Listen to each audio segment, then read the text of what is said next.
We have the college football playoff ranking starting with 1 through 3. I have no issues with that at all. Oregon, Texas, Penn State, they've been rolling. Oregon, clearly the best team in the country. Offense, defense, special teams. They're very well rounded, very well coached. I love that. Penn State, terrible offense, but they've been winning. Honestly, I had no clue they were even in the Big Ten championship. But, they've been winning, they've been rolling, so I got to give them credit where credit's due.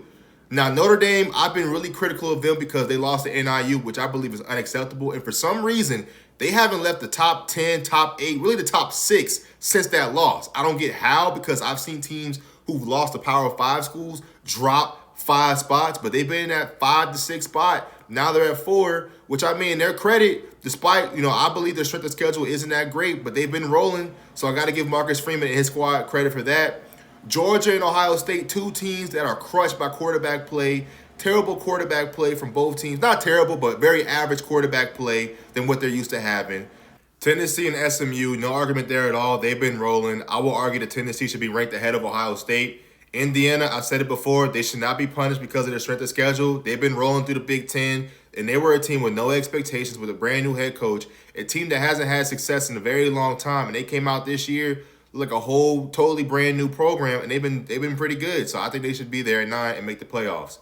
Boise State at 10, best group of 5 team in the country. Now, Alabama at 11, how do we feel about that? Because they have 3 losses, right? And we're so used to seeing a Nick Saban-led Alabama team where they're 12-0, 11-1 at the top of the food chain, no questions asked. That's another team crushed by the quarterback play and their play calling on offense.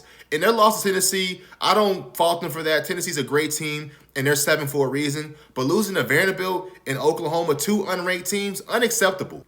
And Miami's another team, right? I know they said the strength of schedule isn't great, but they're very flawed as well, especially on defense. They play a lot of games this year where they've won in, crazy fashion because Cam Ward came through with some crazy plays. But on defense, they are very sketchy. I watched them play Georgia Tech, could not stop an outside run and stay their life. Same play over and over again. And then to be up 21-0 and lose to Syracuse, I don't know how they get in. Ole Miss, they shouldn't get in. I'm putting South Carolina in over Ole Miss right now. And honestly, move South Carolina over Miami. To be honest, they have a better strength of schedule.